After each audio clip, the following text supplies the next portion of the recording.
It wasn't so long ago that when teachers asked children what they want to be, they meant what profession. Now they're asking them which animal, object, or beast they may identify as and tailoring their lessons accordingly. That's true. That's actually true. It wasn't that long ago. It really wasn't. This isn't satire, it's a genuine story. It's true. It's going on in schools up and down the country. And for those of us who have warned for years about the inevitable consequence of limitless self-identity, it sadly won't come as a surprise. But it is shocking. This story begins with a video that circulated yesterday of a teacher in England scolding two pupils for refusing to accept that one of their classmates identified as a cat. I'm not going to lie, I would have been scolded as well. I would have been scolded as well. Then they're like genuinely unwrapped. They're crazy. You're questioning their identity. I wasn't a question. I was just saying about the gender. I didn't say anything about them. But where'd you get this idea from? There's only two genders. Where'd you get this idea that there's only two genders? Where did you get this idea that there's only two genders? Let me see. How about biology? How about all throughout all human history? How about that? Where? That's a teacher asking this question, by the way. That's a teacher asking this question. Where did you get this idea that there's only two genders? And then she goes on to say, gender is not linked to the parts you are born with. Gender is not linked to your sex. It absolutely is linked to your sex. The sex that you are born with affects everything about your anatomy, your voice, your how your body develops, literally everything, your psychology. The sex that you are born with, literally affects everything about your anatomy. This is crazy. This is a teacher, by the way. This is a teacher. It's not linked to do with the parts that you were born with. Gender is about how you identify. No, how you identify has to do with how you feel. That has nothing to do with gender. There's a difference why there's a reason why men produce testosterone and women produce estrogen. This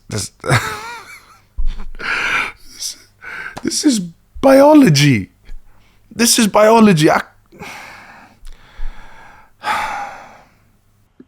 It's actually pretty large because you can be born intersex. You can be born with male and female body parts or hormones. In terms of gender, there are lots of genders. If you have a girl, you're a girl. You have a bitch, you're a boy. Yeah. But you identify with the gender of the sexual organ that you're born with or you're with. That's how No. You don't identify with the sex that you are born with.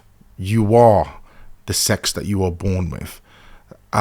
What she's trying to do is make a distinction between, there's a difference between gender and the sex that you're born with. Just continuously trying to do that. And there is no distinction at all.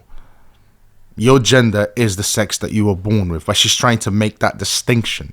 She's still trying to push the narrative that there is a difference between the both when there isn't. And then, which is really despicable. Wow. Oh, biology is really despicable to these people with this evil agenda. Which is really despicable. Despicable. So at the age of 13, those students who were wise enough to express honestly held opinion, which is one most people in the world would share, well, for that, their own teacher says they're despicable. And if they hold that view, they should go to a different school. That view being that girls have vaginas and boys have penises. That's so despicable, they would have to leave the school. I think what... You heard it yourself, guys. You heard it yourself. All right? Okay, well, how do we protect our children against this evil agenda?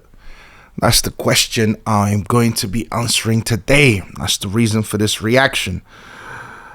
How are we going to protect our children against this evil agenda? All right?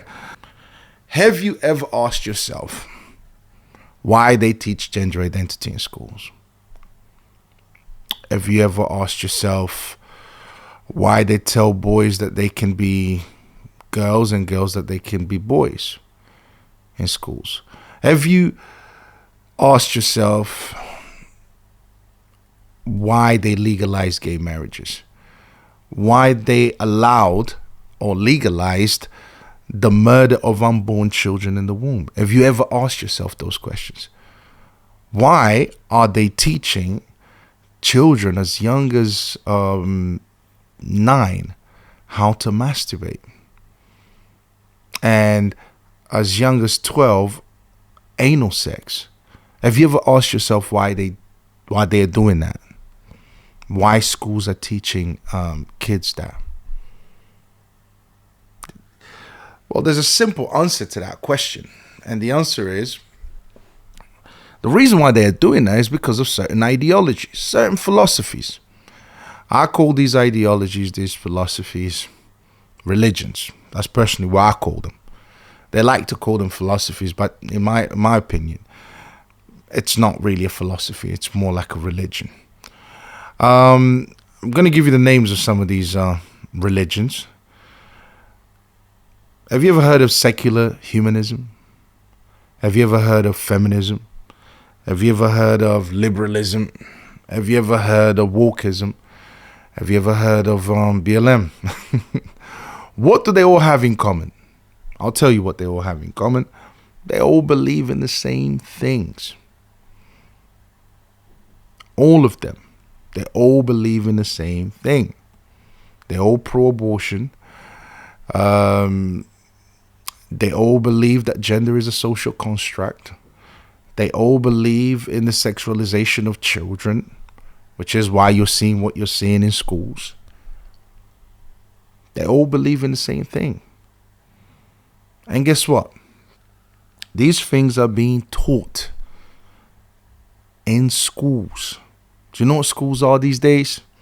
They are indoctrination camps.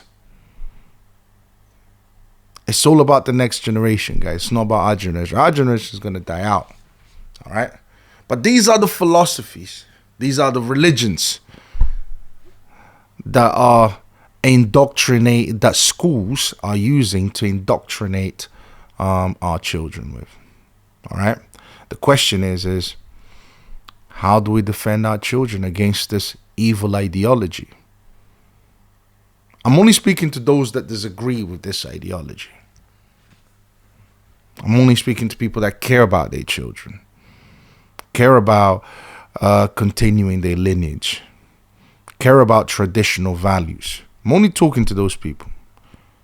All right? How do we defend our children against this evil? Because I think it's evil to sexualize children. I really do. I think it's evil to murder children in the womb. I think it's evil to tell a young boy that he can be a girl, or that a girl that she can be a boy. I think that's evil, personally. Okay, now I'm going to show you guys some newspapers that I came across. All right, just to give you an idea of what's really going on. This was when was this posted?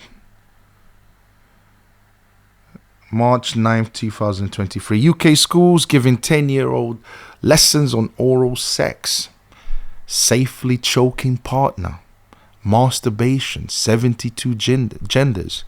Children are being taught lessons that are age inappropriate, extreme sexualizing, and inaccurate all over the nation. This is a catastrophe for childhood, not a triumph for equality. London, after Conservative MP claims students as young as 10 are being exposed to graphic lessons on oral sex, how to safely choke your partner.